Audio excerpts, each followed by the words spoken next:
So it is a very important process. The open action tracker.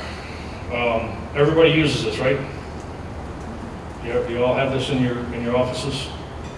It may not look like this. It may be in a notebook or on a whiteboard or something. It's a to-do list. All this is the to-do list, exactly what needs to be done. The very important,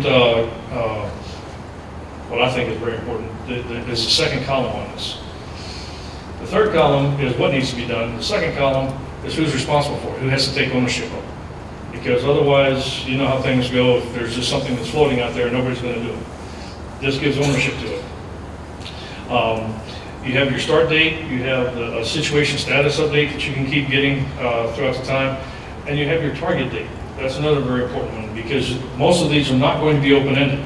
They may need to be done in a day, maybe 2 days, maybe a few hours needs to be done.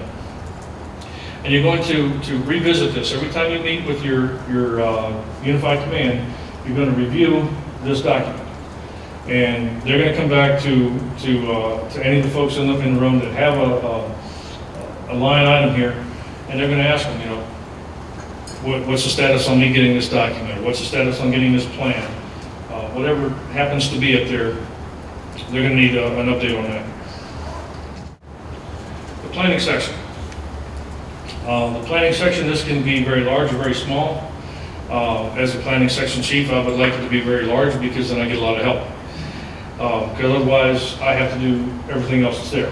Now, some of this may not be, depends on the size of the incident, may not be necessary. The first thing I want to talk about on there is the demobilization unit. Okay, the incident just happened, what we decided yesterday morning. Why are we talking about demobilization already? How soon should we be talking about it? Pretty quickly? Because we do what we call a prudent over-response. We have to show and I'm sure Aaron talked about it in the last section, we have to show the Coast Guard and our agency partners that we're being responsible